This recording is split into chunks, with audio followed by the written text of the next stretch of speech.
The small ship floated alone in the dark space between stars. Its name was the Starboard, and it carried only one man.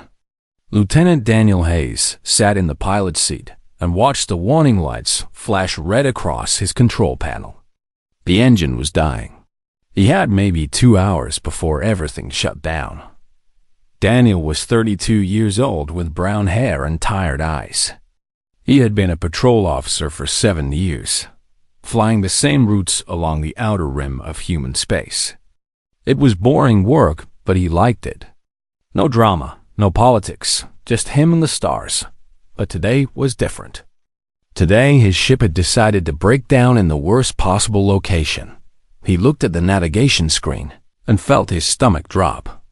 The ship had drifted across an invisible line in space. He was now inside Voluntari territory. Every human knew about the Voluntari. They were the monsters that parents used to scare their children. They were the reason humanity stayed quiet and small in their corner of the galaxy. The Voluntari had destroyed entire civilizations. They had burned worlds and killed billions.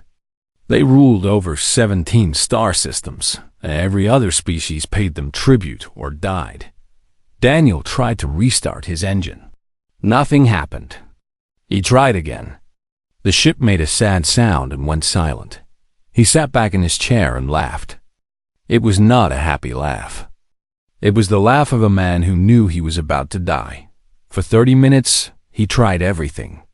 He checked every system, every wire, every backup.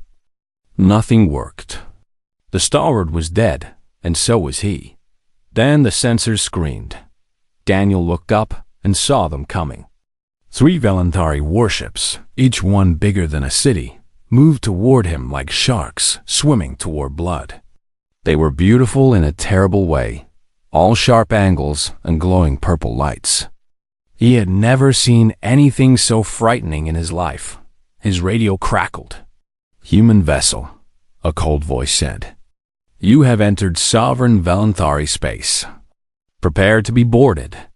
Any resistance will result in immediate destruction." Daniel thought about fighting. He had a small gun on the ship, nothing that could scratch those warships. He thought about killing himself before they could take him. He had heard stories about what the Voluntari did to prisoners, but something inside him refused. Maybe it was pride. Maybe it was stupidity. He was going to die anyway. He might as well face it standing up. "Understood," he said into the radio. "I'm not armed. My ship is broken. Do what you want." The Voluntari did not respond. 10 minutes later, his ship shook as something connected to it.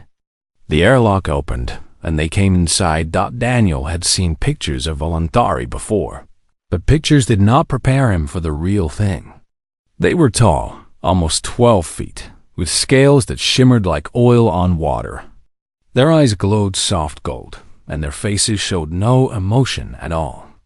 They moved like water, smooth and dangerous.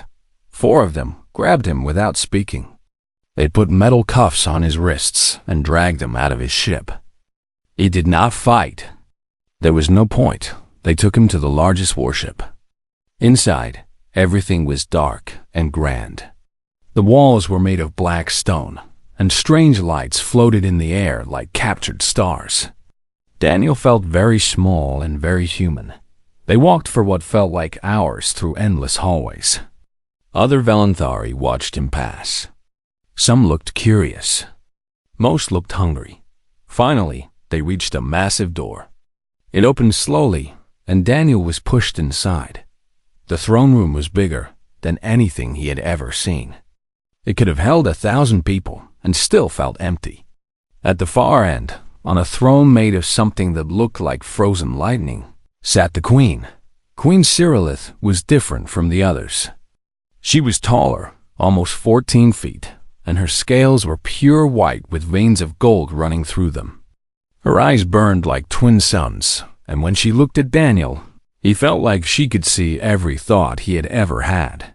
Around her stood hundreds of warriors, advisors, and servants. They all watched as Daniel was dragged before the throne and thrown to his knees.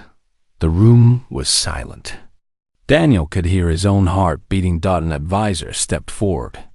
He was old, his scales faded to gray, and he spoke with a voice like grinding rocks. This human was found trespassing in our space, my queen. His ship drifted across the border. He claims it was an accident. The queen said nothing. She just stared at Daniel with those burning eyes. The advisor continued. He is the first human we have captured alive. His species is young and weak. They hide in their small corner of the galaxy and pretend we do not exist. This one could be useful for information before his execution. Still, the queen said nothing. Daniel felt sweat running down his back. Then she spoke. Her voice was deep and old, like thunder from a distant storm. Human, do you know who I am? Daniel looked up at her. He knew he should look down, should show respect, should beg for his life. But he was tired and scared and probably going to die anyway. You are the queen of the Valentari, he said. His voice was steady despite his fear. You rule this part of the galaxy. Everyone is afraid of you. And you? She asked. Are you afraid? Daniel thought about the question. Was he afraid? Yes, of course. He was terrified. But he was also angry. Angry at his broken ship, angry at his bad luck, angry at a galaxy that let creatures like this exist. Yes, he said honestly. But that does not matter. Fear does not change anything. If you are going to kill me, then kill me. I have people waiting for me back home. A sister who will be sad. Friends who will miss me.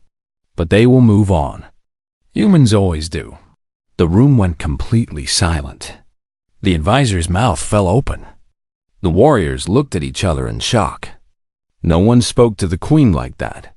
No one. Daniel expected to die right there. He expected her to wave her hand and have him torn apart. But Queen Cyrillith did something that shocked everyone in that room. She smiled. It was a small smile, just a tiny curve of her lips, but it was there. And in that moment, Daniel Hayes became the most interesting thing she had seen in 10,000 years. Take him to the guest quarters, she said. Clean him, feed him, and bring him to me tomorrow. I have questions. The advisor looked like he might faint. My queen, he is a prisoner. He should be in the cells, waiting for execution. Cyrillith turned her burning gaze to the advisor, and he stepped back in fear. I said guest quarters. Do you question me, Vexer? The advisor bowed so low his face almost touched the floor. No, my queen, never. As the guards led Daniel away, he looked back at the throne. The queen was still watching him with those strange, ancient eyes. He did not know it yet, but his life had just changed forever. And so had the fate of his entire species. The Galactic Council met once every cycle at a massive space station called Axis Prime. It was neutral ground, the one place in the galaxy where all species could gather without fear of attack. Of course, neutral was a polite word. Everyone knew the Valentari controlled everything. The council was just a way for them to collect tribute and remind everyone who was in charge. Admiral Patricia Cole stood at the front of the human delegation. She was 53 years old, with gray hair cut short and eyes that had seen too many battles. She had led humanity's small fleet for 15 years, always walking the careful line between diplomacy and survival. This was her first time at the council. Humanity had only been allowed to join recently, a sign that the older species were finally noticing them. Patricia was not sure if that was good or bad. The station was overwhelming. Beings from 47 different species filled the halls, each one stranger than the last. There were creatures made of living crystal, beings that floated on clouds of gas, and things that Patricia's brain could not quite understand. Humanity was the youngest species here, and also the weakest. Stay calm, stay quiet, and do not make eye contact with the Voluntari. She told her team, "We are here to ask for a non-aggression treaty. Nothing more. Do not do anything that might offend them." Her team nodded nervously. They had all heard the stories. The main chamber was a vast dome filled with thousands of seats, arranged in circles around a central stage. Each species had their own section, marked by their flag and symbols. The human section was small and near the back. No one expected them to matter. Patricia was reviewing her notes when the alarm sounded. Not attack alarms. Arrival alarms. The kind that announced when someone important had come. The massive doors at the top of the chamber opened, and the Voluntari arrived. There were hundreds of them. Warriors in gleaming armor, advisors in flowing robes, and servants carrying strange objects. They moved like a parade, like a conquering army, like gods walking among insects.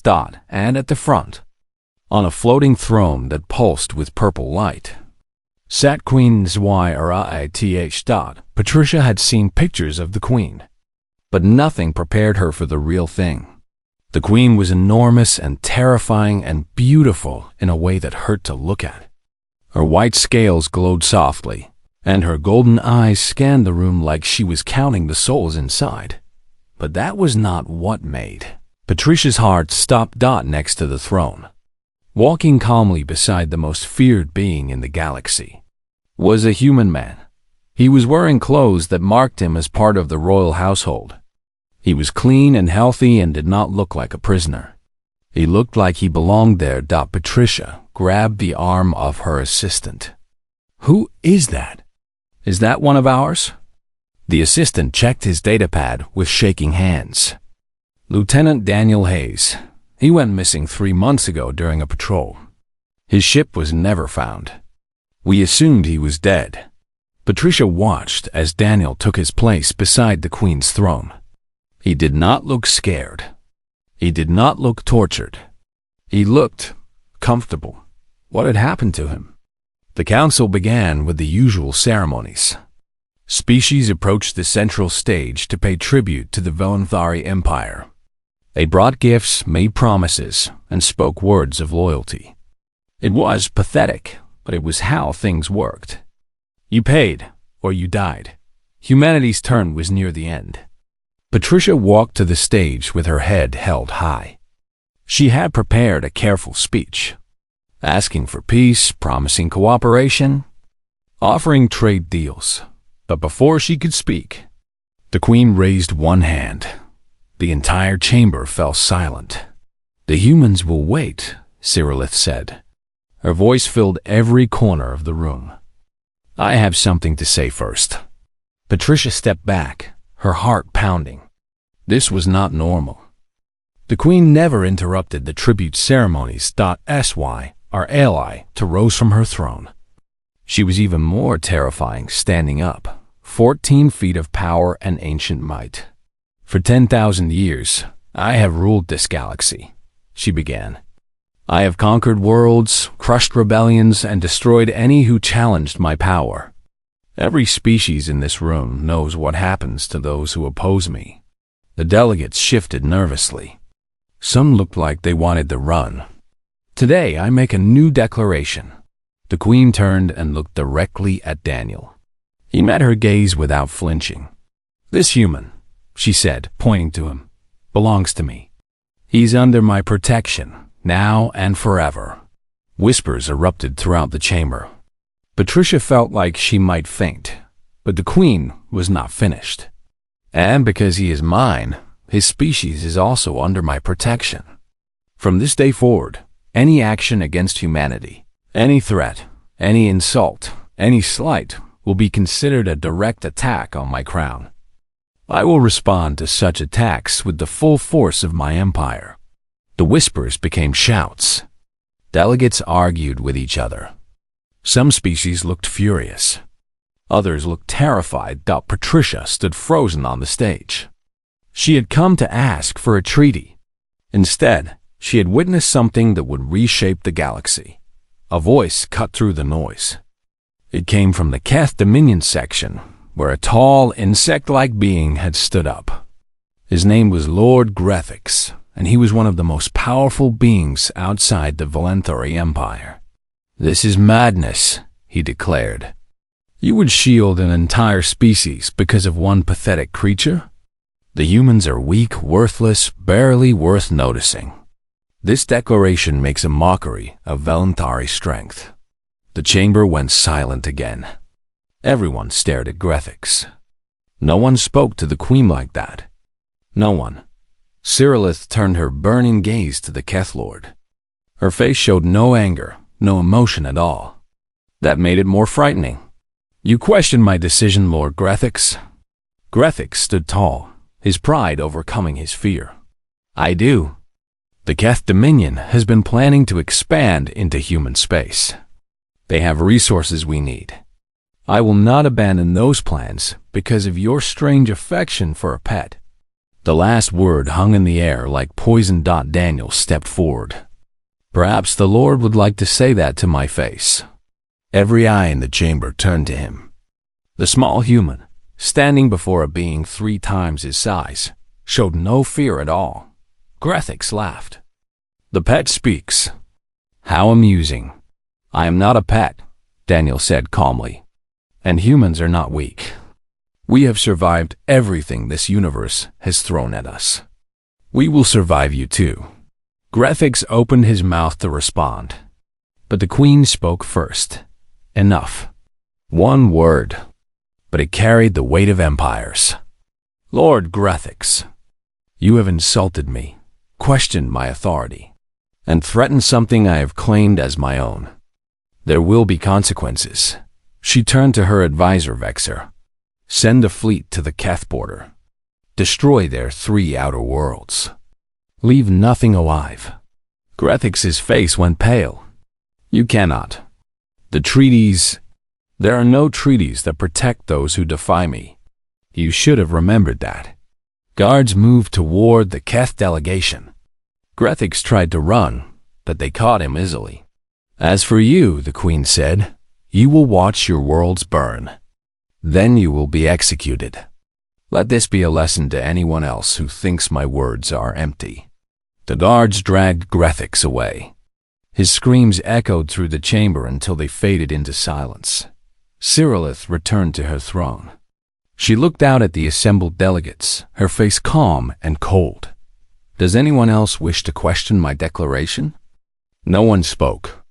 No one moved. The galaxy had received its message. Patricia finally found her voice. She stepped forward and bowed deeply. "On behalf of humanity," she said, "we are grateful for your protection, Your Majesty." The queen looked at her with those ancient eyes. For a moment, something almost like warmth flickered across her face. "Thank you, Lieutenant Hayes," she said. "He is the reason your species still exists." Patricia looked at Daniel. He gave her a small nod. She had come to negotiate a treaty. She had witnessed the birth of a new era, and humanity would never be the same. The guest quarters were nicer than any place Daniel had ever lived. The room was huge, with walls of polished black stone and windows that showed the stars outside.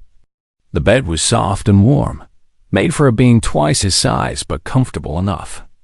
There was food waiting for him, strange fruits and cooked meat that tasted better than anything on earth. Daniel did not sleep that first night. He sat by the window and watched the stars move slowly past. He thought about his sister Katie back home. She would be worried by now. His ship had not checked in for 2 days. Search parties would be looking for him, but they would never find him here, deep in enemy space. He thought about dying. The queen had seemed amused by him, but that did not mean anything.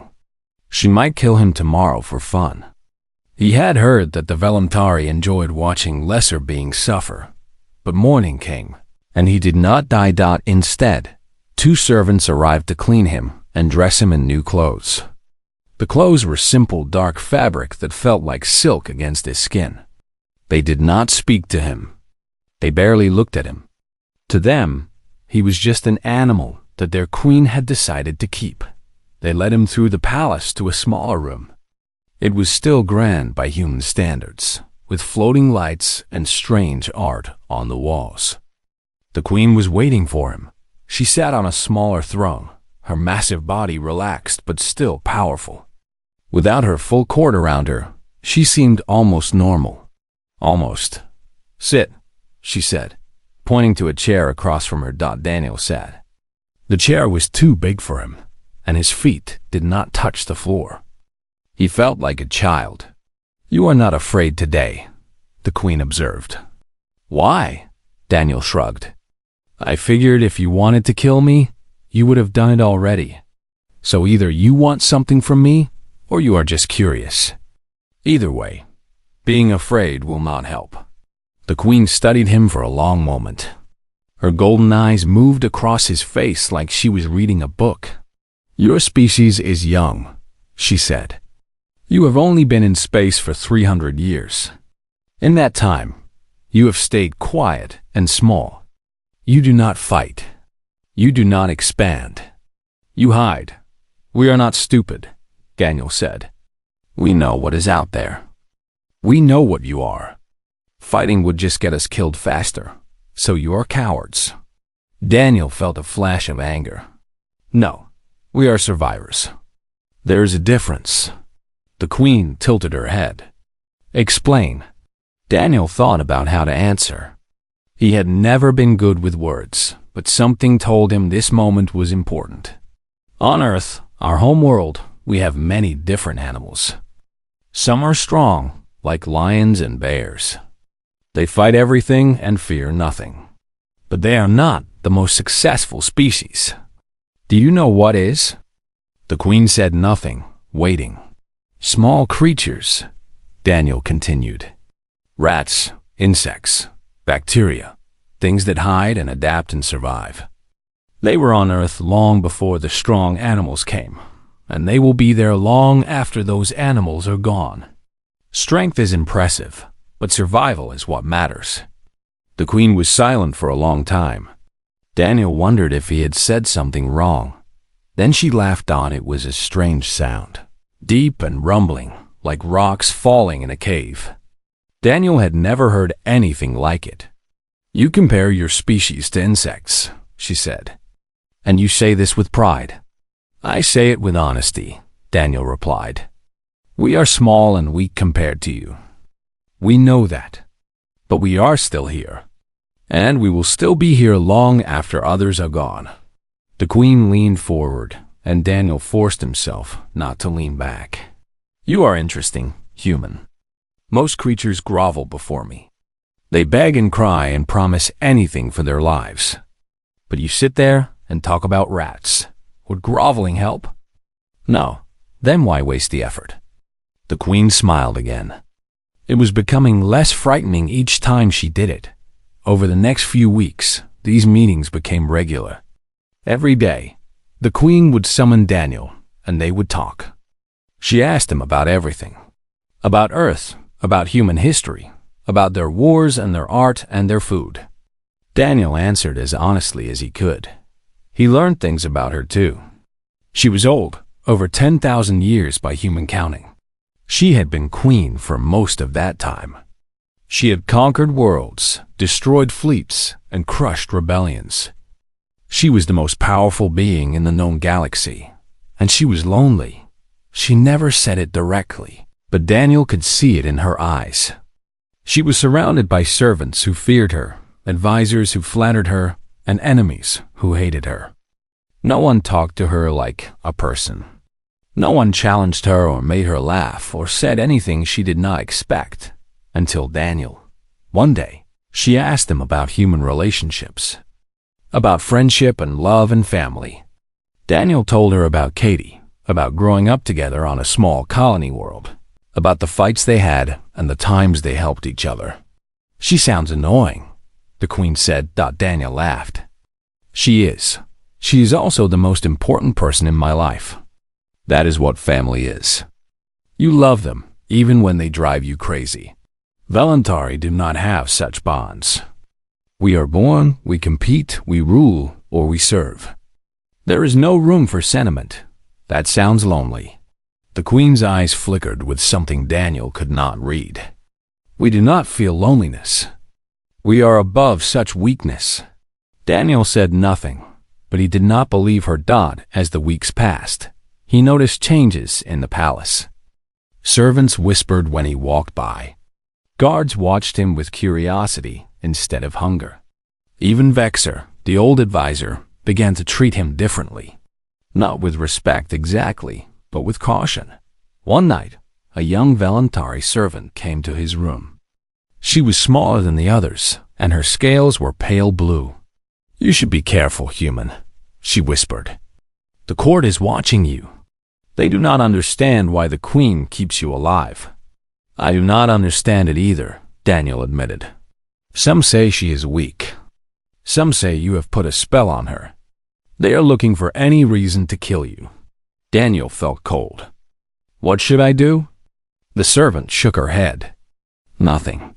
Your fate is in the Queen's hands. Just do not give her enemies a reason to act." She left, and Daniel sat alone in the dark, thinking about everything she had said. The next day, he told the Queen about the warning. He did not know why he told her. It would have been smarter to stay quiet. But something made him trust her. The Queen listened without expression. When he finished, she stood and walked to the window. The stars reflected in her golden eyes. "Vexer and the others are fools," she said. "They think power comes only from strength. They do not understand that the greatest power is to be unexpected." She turned to look at him.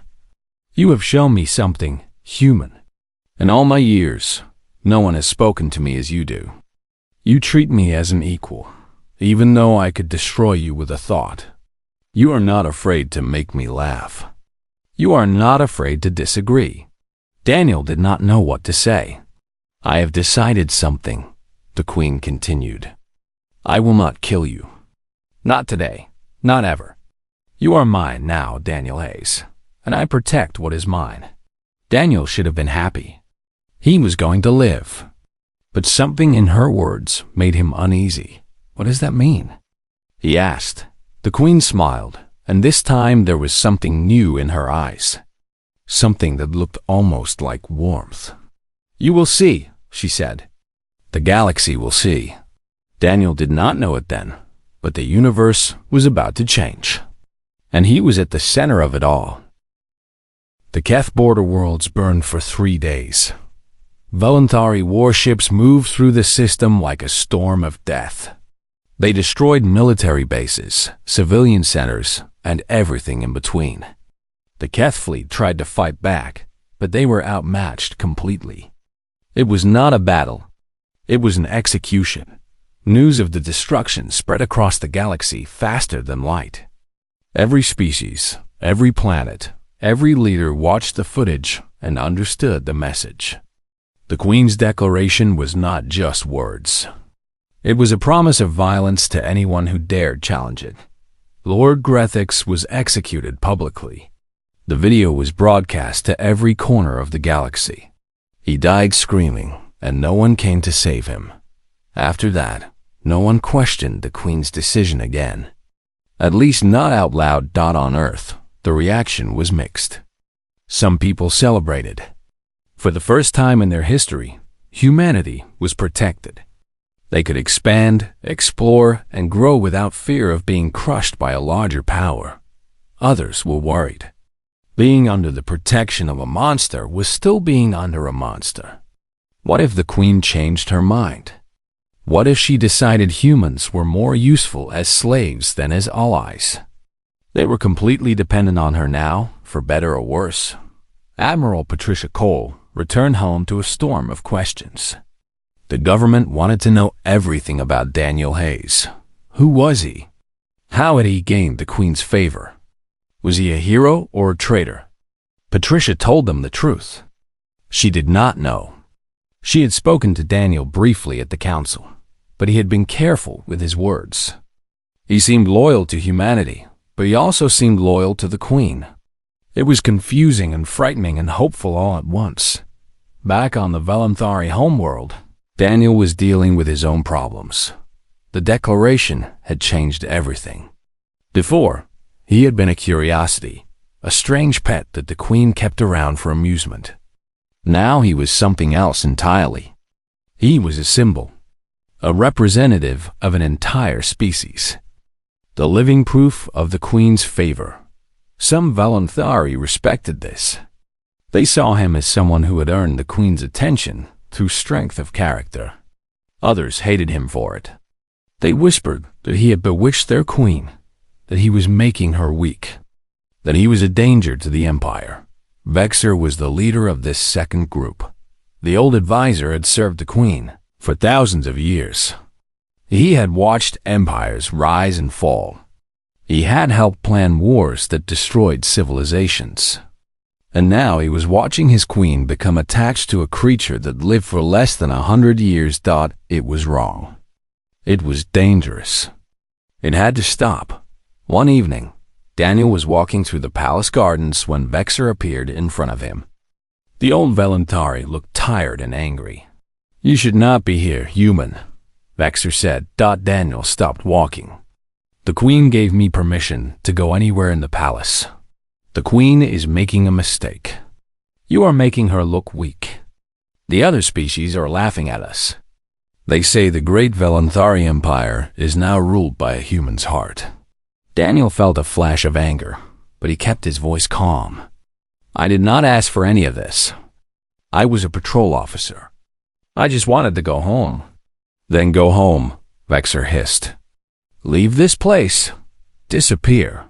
If you truly care about your species, you will remove yourself from the Queen's attention before real damage is done." Daniel thought about this. Part of him agreed. He missed Earth. He missed his sister. He missed his old life. But he also thought about what leaving would mean. The Queen had made her declaration. If Daniel left now, would she still protect humanity? Or would she feel betrayed and take back her promise? He did not know, and he could not risk finding out. "I cannot leave," he said finally. "Not until I understand what is happening. Not until I know humanity is safe." Vexer's eyes narrowed. "Then you are a fool." "And fools do not last long in this palace." The old advisor walked away, leaving Daniel alone in the dark garden. That night, Daniel could not sleep. He kept thinking about Vexer's words. Was he really making things worse? Was he putting his entire species in danger just by existing? He needed answers, and there was only one being who could give them. He found the Queen in her private chambers. She was standing by a window, looking out at the stars. Without her armor and crown, she looked almost peaceful. "You are troubled," she said, without turning around. Daniel walked to stand beside her. "Vexer thinks I should leave. Vexer is old and scared. He fears change. Maybe he is right. Maybe I am making things worse. Maybe my being here is putting humanity at risk." The Queen finally turned to look at him. Her golden eyes were soft in the starlight. "Do you want to leave, Daniel Hayes?" Daniel thought carefully before answering. "I want to do what is best for my people. If that means leaving, I will leave. If that means staying, I will stay. But I need to know, why did you protect us? Why did you make that declaration?" The Queen was silent for a long moment. When she spoke, her voice was quieter than he had ever heard it. "I am 10,000 years old. I have ruled this empire for most of that time. I have destroyed enemies, crushed rebellions, and built the greatest power this galaxy has ever seen." She paused, looking back at the stars. "And I am tired, Daniel. So tired. Every day is the same. Advisors flatter me. Enemies fear me. Servants obey me. But no one sees me. No one talks to me like I am a person instead of a goddess." She turned to him again, and he saw something in her eyes that shocked him. Loneliness. Deep, ancient loneliness that had been building for centuries. "Then you came. A small, weak human who should have been terrified of me. But you were not. You looked at me and saw. Something else. You made me laugh. You challenged me. You treated me like an equal. Daniel did not know what to say. I have conquered worlds, the Queen continued, but I have never had a friend. I did not know I wanted one until you showed me what I was missing. She reached out and touched his face with one massive hand. Her claws were sharp enough to cut through metal, but her touch was gentle. I protect humanity because you are human. I cannot let anything happen to the species that created you. Daniel felt tears forming in his eyes. He had expected many things from the galaxy's most feared ruler. He had not expected vulnerability. I do not want to leave, he admitted. But I do not know how to stay either. I am just a patrol officer. I am not a diplomat or a politician or a hero. The Queen smiled. You are what you choose to be, and you have already changed more than you know. She stepped back and straightened up, the vulnerable moment passing. Stay with me, Daniel Hayes. Not as a prisoner or a pet, but as something more. Help me become something better. Help me show the galaxy that strength and compassion can exist together. Daniel looked at the ancient Queen, at the stars behind her, at the impossible situation he had found himself in. Then he made his choice. I will stay, he said. Not for humanity, not for the galaxy, but because you asked me to, because you need me. The Queen nodded slowly. Then we will face whatever comes together. Outside, the galaxy continued to spin. Wars were fought, empires rose and fell, and billions of beings lived their lives without knowing how close everything had come to changing. But in that quiet room, two unlikely souls had found something neither expected. A partnership, a purpose, and perhaps the beginning of something the galaxy had never seen before. 5 years passed in the grand sweep of galactic history. 5 years was nothing. A blink, a breath. But in those 5 years, everything changed. Humanity had transformed.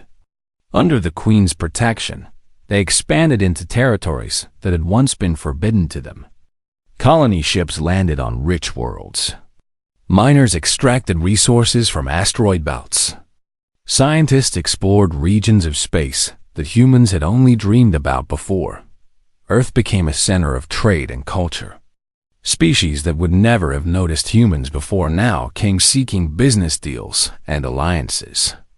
Ambassadors from a dozen worlds maintained permanent embassies on the human homeworld. Admiral Patricia Cole, now Secretary General of the United Earth Council, oversaw it all. She had spent her career preparing for war, but now she was building peace. It was strange and wonderful and exhausting all at once. She stood at her office window, looking out at the city below. Hover vehicles moved through the air, carrying beings of all shapes and sizes. A group of children played in a park, chasing a ball while a voluntary diplomat watched with curiosity. 5 years ago, that scene would have been impossible. Her assistant entered the room. Secretary General, the message from the palace has arrived. They are expecting us at the anniversary celebration. Patricia nodded. Prepare my transport. I would not miss this for anything. The anniversary was a big event. It marked 5 years since the Queen's declaration. 5 years since Daniel Hayes had become the most important human in existence. Every major species would be there, watching to see how the strange partnership between the voluntary Queen and her human consort had evolved. The celebration was held on a massive station built specifically for the occasion. It floated in neutral space, gleaming with lights and decorated with symbols from 100 different cultures. Ships arrived from every corner of the galaxy, carrying delegates and dignitaries and curious observers. Patricia arrived early, wanting time to speak with Daniel before the formal events began. She found him in a private lounge, dressed in clothes that marked his unique position. He was no longer just a lieutenant. He was the Queen's consort, an advisor to the throne, a voice in galactic politics. But when he smiled at Patricia, He still looked like the young officer whose disappearance had worried her 5 years ago. "Secretary General?" he said, hugging her warmly. "You look well." "Better than you," she replied with a grin. "The stress of being the galaxy's most important human must be terrible." Daniel laughed. "You have no idea, but it is worth it. Have you seen the numbers? Human population has doubled in the outer colonies.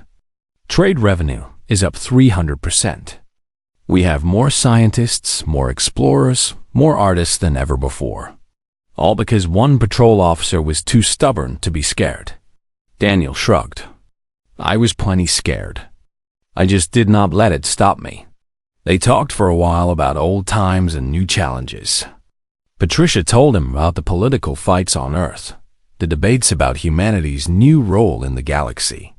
Daniel shared stories about life in the Voluntari Palace, about the strange customs and ancient traditions he had learned to navigate. Then the Queen arrived. Cyrilith entered the lounge with the quiet power she always carried. But something about her was different now. The cold, distant look that had once defined her was softer. There was warmth in her eyes when she looked at Daniel. "Secretary General Cole," the Queen said. "Thank you for coming." Patricia bowed respectfully. "Thank you for inviting us, Your Majesty. Humanity is grateful for everything you have done." The Queen waved one hand dismissively. "I did not do it for gratitude. I did it because it was right." This was the change that had shocked the galaxy most. The Voluntari Empire, once known only for conquest and destruction, had begun to evolve. Under Daniel's influence, the Queen had started to see her empire differently, not just as a collection of conquered worlds, but as a community that could be led instead of ruled. The changes had been slow at first. Tribute demands were reduced. Conquered species were given more freedom. The brutal punishments that had kept the empire in line became less common. Not everyone was happy about this.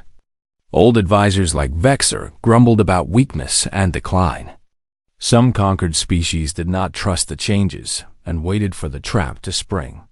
A few minor rebellions had tested the new approach, but those rebellions had been put down quickly and cleanly, with minimal bloodshed. The Queen was still the most powerful being in the galaxy. She was just choosing to use that power differently. The celebration began in the main hall. Thousands of delegates gathered to watch the Queen address them. Daniel stood at her side, his presence now familiar and expected. Cyrilith rose and spoke to the assembled galaxy. 5 years ago, I made a declaration that shocked many of you. I claimed a human as my own and placed his species under my protection. Some of you thought I had gone mad. Others thought it was a trick, a new way to trap and control. She paused, looking out at the sea of alien faces. But it was neither madness nor deception. It was the beginning of a new era.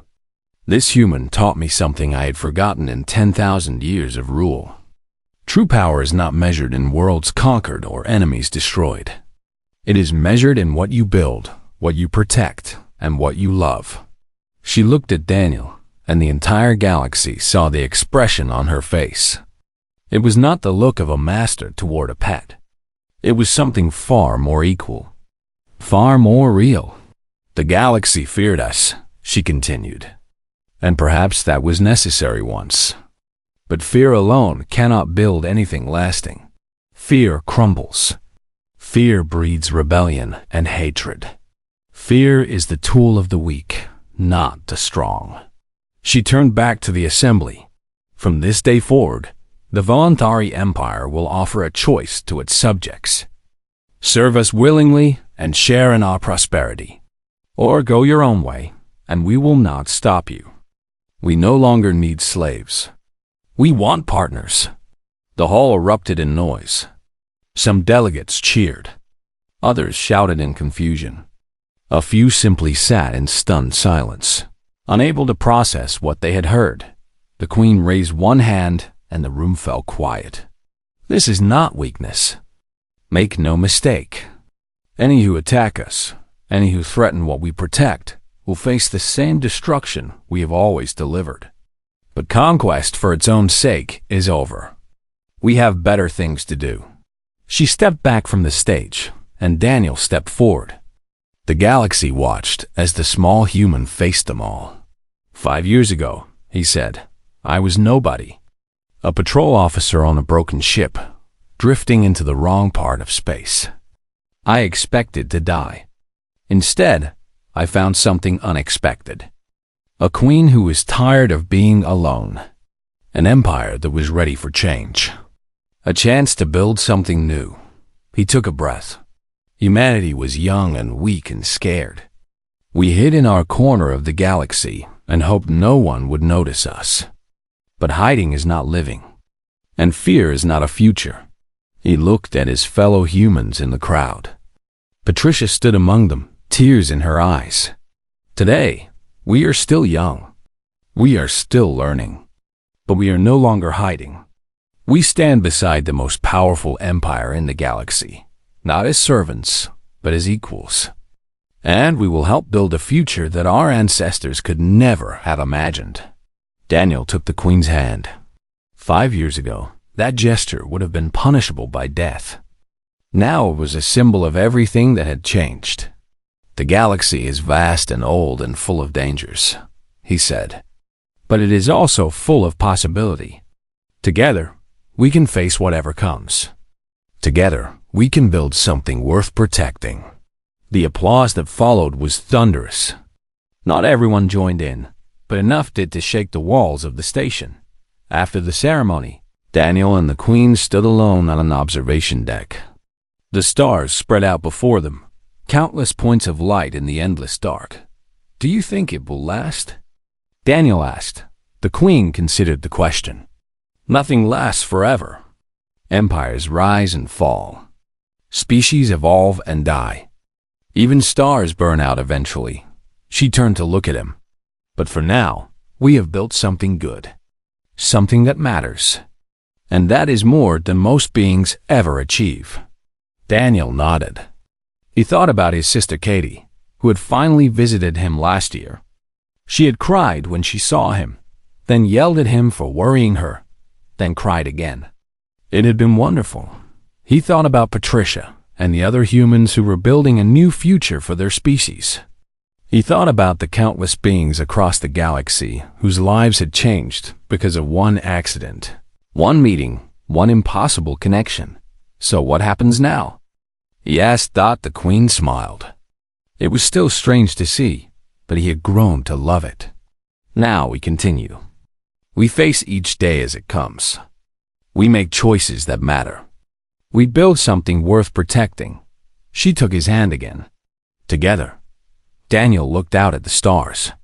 Somewhere out there, his old ship still floated, broken and abandoned. The small vessel that had carried him to his doom and his destiny. He had come so far from that scared patrol officer. He had seen things no human had ever seen, done things no human had ever done, changed the course of galactic history without ever planning to, and he was just getting started. The galaxy spread out before them, vast and mysterious and full of possibility. And for the first time in 10,000 years, it felt like the beginning of something new, something better, something worth the long journey that had brought them here. The end.